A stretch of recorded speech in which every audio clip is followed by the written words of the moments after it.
Yo, what's good, YouTube? ZAMCRO here, aka Scoot, back with the APA Evolution, and we have Season 1, Week number 6, and we're facing off against Hiker Toad and his Boston Boldores. So, as you can see on screen, he's got a pretty scary squad. We're coming off a big win last week as well, where Alola Marowak put in the work. Unfortunately, we're not bringing that Pokemon this week, but nonetheless, check out the squads. My opponent has Kyurem Black, Tapu Bulu, Manaphy, Kartana, Alola Muck, Uxie, Metagross, Electros, and the Mega Camerupt, where my opponent's Z-move users are Manaphy and the Mega Camerupt. So, Z Mega Camerupt's a huge threat. Z Manaphy's also a huge threat.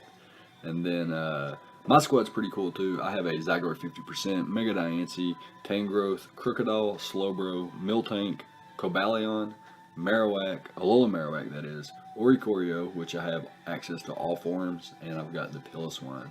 So, this week I've decided to bring Zygarde 50%, Mega Diancie, Tangrowth, Crocodile, Miltank, and Cobalion to try to combat my opponent's team. So, my opponent has a very scary Kyurem Black. It has a fantastic move pool, fantastic stats, fantastic bulk, has a wide variety of viable sets, and makes use out of its move pool versus me really well. Tapu Bulu is a huge threat as well, especially versus me offensively and defensively. It will be hard for me to knock it out. It will be hard for me to combat it defensively. But I do have Sap Super Miltank, which is pretty cool. So he may be deterred from bringing an offensive Bulu. And I do have things like Tangrowth and Slowbro to try to double counter a offensive Manaphy. Tailglow, Z Rain Dance, pretty scary. Manaphy is a huge threat. Sub-Zero Slammer at +3 does break through Tangrowth. Yachi Berry could be a thing. I am Assault Vest though. We'll talk more about my sets when we get there. Kartana is a huge threat as well. Outpaces the majority of my squad, I believe, outpacing Cobalion even by 1 point. And outpaces the rest of my squad outside of Mega Diancie. Alola Muck, also a huge threat, defensively and offensively. Curse sets could be problematic. However, I do have 2 solid ground types, which could potentially deter him from bringing Alola Muck at all. However, he does have the grassy terrain, which could, in turn, help him versus my ground spam, things like that.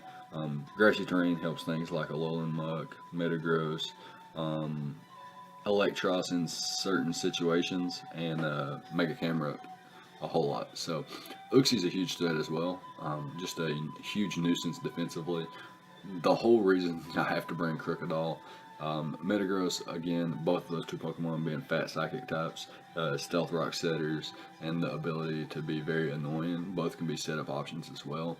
Electros gets U-turn, so does Uxie, so he can bring, and it gets Volt Turn as well, Electros does. So he's got a lot of different options, ways to get in things like Mega Camerupt, Kyurem Black, Kartana Manaphy, things like that. He does have Kartana within the grassy terrain, which is just a huge threat also. So, all that being said, let's jump into our squad here. We do have the Zygarde 50%. We have a pretty cool set here, and this thing is designed to eliminate the Tapu Bulu. So, I am at Impish Nature. I can switch in on Tapu Bulu pretty comfortably. I can also switch in on things like Kartana, Alola Muck, Metagross, and Mega Camerupt pretty comfortably. Bar ice type attacks. I do have 1000 Waves, which if you don't know, it does just a little bit less damage than 1000 Arrows, and obviously it doesn't hit, flying types or levitate users or anything like that. However, it does trap my opponent. So, the idea is that my opponent is going to switch in his Tapu Bulu versus my Zygarde, right? On my 1000 Arrows, 1000 Waves, whatever it may be, Outrage, whatever it may be. So I have the Tech, which is normally scouted for Sludge Wave, but my opponent can't scout for Sludge Wave unless he has Protect, because he is going to be trapped thanks to 1000 Waves. So the idea is to prevent him from scouting for my Sludge Wave and then blow him back with it. Not only do I have the Sludge Wave, if my opponent was Kibia Berry, if my opponent was Protect, I wanted to be able to net the knockout no matter what. So I have the Poisonium Z, where I will have the acid downpour, and with my special attack investment, sludge wave into sludge wave always knocks out Bulu. Acid downpour through the protect into sludge wave knocks out Bulu, and acid downpour without a protect knocks out Bulu. No matter his investment. And then I have rest, so that if I'm weakened, I can just rest up and take on some of his threats like Mega Camera Up, Electros, and maybe Bulu depending on its set pretty comfortably. And of course I have the glare. Glare is to not trap, but halt some big issues such as Kartana. If it's a huge issue, I can glare it, paralyze it, make it to where it's not as threatening. Same thing for Manaphy and the Bulu and even the Kyurem Black. Puts a lot of my other Pokemon in really solid positions. So next up we have Mega Diancie, which is going to be a sub Rock Polish variant. Either I'm going to get behind the sub and try to win that way, or I'm going to find a way to set up a Rock Polish and try to win that way. I do have Moonblast, which is unresisted outside of Metagross and the Mega Camera Up, which I do have the Earth Power for. So, and I guess Kartana resists Moonblast, but Moonblast almost nets the knockout. Earth Power does net the knockout, so I don't need to talk about Kartana. Its defenses are paper thin and thinner than Kartana itself, which is pretty interesting. So I am speed creeping Kartana with my Mega Diancie, almost max speed, max special attack for most damage output, and then we get into her defense and things like that. So we have an Assault Vest Tangrowth, max HP, max Spadef with a Sassy Nature, Giga Drain for the Manaphy, obviously in grassy terrain. Giga Drain does quite a bit of damage. We've got Knockoff as well to get rid of items upon switching. If you want to switch in the Kyurem Black, the Bulu, Kartana, Alola Muck, whatever it may be, their items will get knocked off. I also have Sludge Bomb for the Tapu Bulu. It won't use me as setup fodder. And if I were to get the poison on something like that, or Kyurem Black, or Uxie upon switch in, that would be fantastic.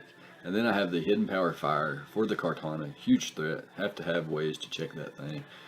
Next up we have Crocodile, which is going to be a speedy Crocodile, but it's going to be more defensive with leftovers and an impish nature, intimidate ability, and things like that. We've got Earthquake Knockoff, pretty self-explanatory. Like I've talked about, Earthquake's pretty spammable versus my opponent once his Bulu is gone and the grassy terrain is gone.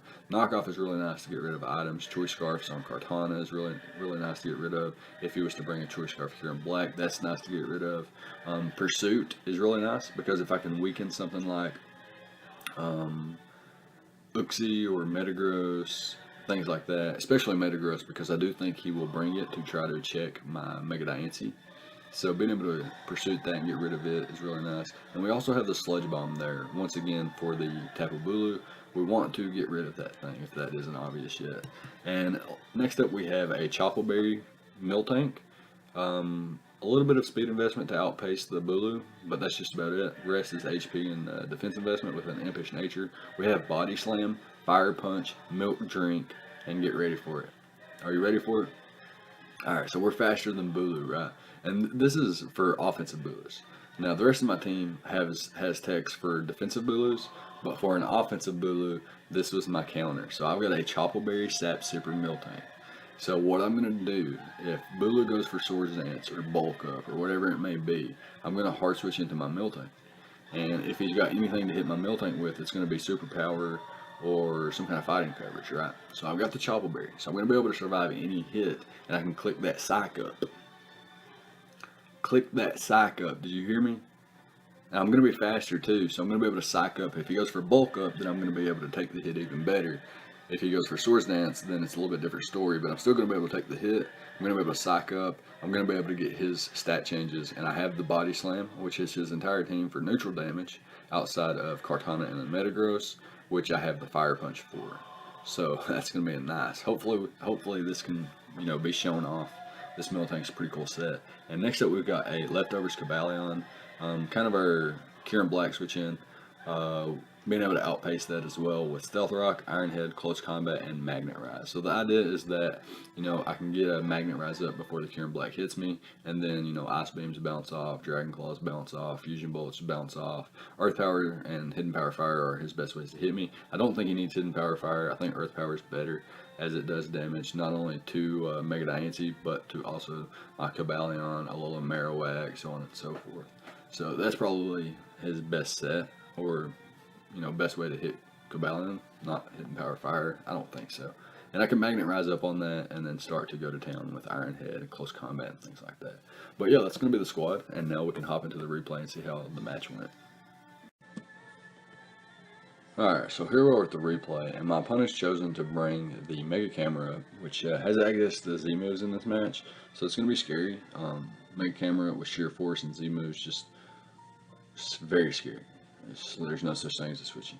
So my opponent also has the Kyurem Black, Manaphy, Tapu Bulu, Kartana, and the Metagross. So no Alola Muck, which I can understand why he didn't bring it. I thought it would come, but I wasn't for sure because of my ground spam. I did think the Metagross would come as a Mega Diancie check. If Mega Diancie ever got out of hand, then Metagross with something like Bullet Punch could always revenge kill it. Of course, Kartana, a Scarf Kartana could always revenge kill a Mega Diancie as well. But if I was to get a Rock Polish up, then Scarfs are what? Nothing. Same thing for Kyurem Black. If he was to bring like a Scarf Iron Head set or something like that to try to catch me off guard, the Rock Polish will, make sure that that's not an issue. Of course, I do have sub on Mega Diancie as well, so if my opponent wants to, say, switch Kyurem Black out into his Metagross, and I get up a sub and I'm able to knock him out with Earth Power, and then he no longer has Metagross, then Rock Polish is a super solid win condition. Otherwise, a substitute is the better play for most of the time. My opponent's got two potential Stealth Rockers in this match, Mega Camerupt and the Metagross. So I'm going to lead off with my Zygarde as both, as it leads off versus Mega Camerupt and Metagross pretty well. And he leads off with his Mega Camerupt. So I'm already at a type advantage here, and I'm just going to go straight for the 1,000 Waves, as I do expect him to go into his Bulu. And I am able to trap that thing. He can no longer escape, and now it's time to just go ahead and blast him with my Z move. Watch this nice animation here on the Showdown screen. Looks way better on Wi-Fi, obviously, but Showdown, it was really nice. So here, he brings in his Manaphy, and I was so afraid of Ice Beam that I immediately switched out into my Tangrowth, when my play was 100% to just click Glare. I know Zygarde looks really good versus his squad, Mega Camerupt and Metagross specifically, but my play here was to click Glare and paralyze this Manaphy so that it would never get out of hand. But my opponent goes for the Tail Glow, and this Ice Beam does I almost cussed. I'm trying to stop that. So it does a ton. Are you kidding me? It did 85%. I've never seen Manaphy do that much. So this is like a modest max special attack, plus 3 Manaphy with like an expert belt or something, was what I was thinking. But my Giga Drain went off and he revealed Rindo Berry, and it doesn't even do half in the grassy terrain thanks to his Rindo Berry. Just super unfortunate for me. So that damage was just insane though. So I'm going to go into my Cobalion here, predicting his Ice Beam to come out once again. And I'm going to be able to get my Stealth Rocks up here, as I am faster than Manaphy. I could get some chip damage off and put him in range of Mega Diancie, but I felt like I didn't need Zygarde anymore, so what I was going to do is just get my rocks up, let Cobalion go down, switch it back out into my Tangrowth, double into my Zygarde to get my Regenerator back, and then bring back in my Tangrowth here to knock out the Manaphy. However, he survives yet again because I did not account for grassy terrain going down. And I lost 3 Mons to Manaphy. So that was really unfortunate for me. I go for the Earth Power here, trying to catch the Metagross if he was to switch into it, or the Camerupt if he was to switch into it. He is going to go straight for the Meteor Mash. Gets an attack boost here, so I am forced to click an attack myself here. I'm going to go for the knockoff, get rid of his Shuka Berry. And he goes for the Ice Punch on the following turn. Still not quite able to knock me out. And I am able to click the Earthquake here and get rid of Metagross. So now Mega Diancie does have a chance to win here, but my chance to win is based on him locking himself into a move.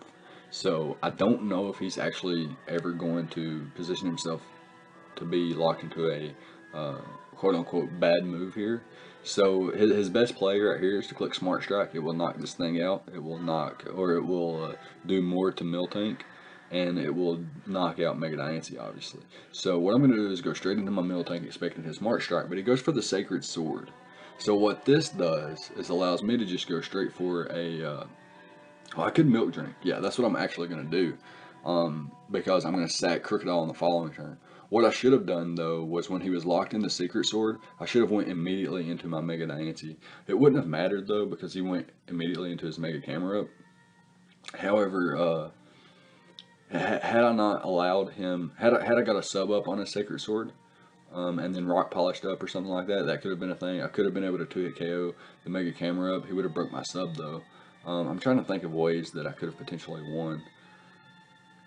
I think I would have had to set a rock polish up on the Kartana locked into Sacred Sword, and I think I needed a crit on the Mega Camera Up, or for it to take more rocks damage. But yeah, Hiker Toad is going to be able to pick up a nice 2-0 victory here versus us. His Manaphy really went in. Perhaps I should have gotten chip damage off on the... In hindsight, looking back at the battle now, I shouldn't have got my Stealth Rocks up because it didn't put anything in range of being knocked out, such as Mega Camera Up surviving the Earth Power from Mega Diancie. And it was unlikely that he was running like a Sash Kyurem Black or a Sash Kartana. So clicking Close Combat versus the Manaphy would have been a better play, as I would have been able to revenge kill him from that range with my Mega Diancie. So instead of losing Tangrowth and Cobalion and Zygarde, I would have only lost Cobalion, and I would have had, you know, Tangrowth and Zygarde to deal with the rest of his squad with. I could have used Tangrowth to deal with Kartana. I could have used Zygarde to deal with Mega Camera Up and Metagross. So, let's see here. I think yesterday I uploaded a farm video where I talked about it at the end game, where, you know, it was such a hexy game that nobody could learn from anything from it. So I don't like, you know, playing those games. I don't like being a part of those games, and I don't like uploading those games. It's not because I lost. This loss is completely acceptable because I can teach you guys. Not only did I learn something from this battle, but I can also teach you guys, you know, what I learned. And I learned that first of all, when you're accounting for damage, make sure you account for everything on screen, such as grassy terrain. I thought my Tangrowth would be able to knock out the Manaphy. However, I did not account for grassy terrain boosting my power at the time earlier when I attacked him. And then understanding that, hey, are Stealth Rocks worth it? Stealth Rocks are one of the best moves, best plays in the game most of the time. But sometimes rocks are not essential. And sometimes you have a better chance of winning if you do something different than setting up Stealth Rocks. Had I attacked Manaphy with Close Combat, then I would have put him in range of Mega Diancie or Tangrowth at that point, and I would have been able to knock him out. Revenge kill him. At the very most, I lost 2 Mons instead of 3. And I would have had Tangrowth to deal with this Kartana. I would have had Zygarde to deal with Metagross and the Mega Camera Up, which were problematic, which would have allowed Mega Diancie to have an easier time. So yes, just something learned there. Good game to Hiker Toad. His Manaphy really went ham. I was really happy that Zygarde got to throw off the Acid Downpour on the Tapu Bulu, though, and that was pretty much the highlight of the battle. But yeah, that's going to be it. Let me know what you guys thought about the prep and the plays on both sides of the field. Leave a like, comment, and subscribe, all the good stuff, and I'll see you guys next time. Thank you for watching.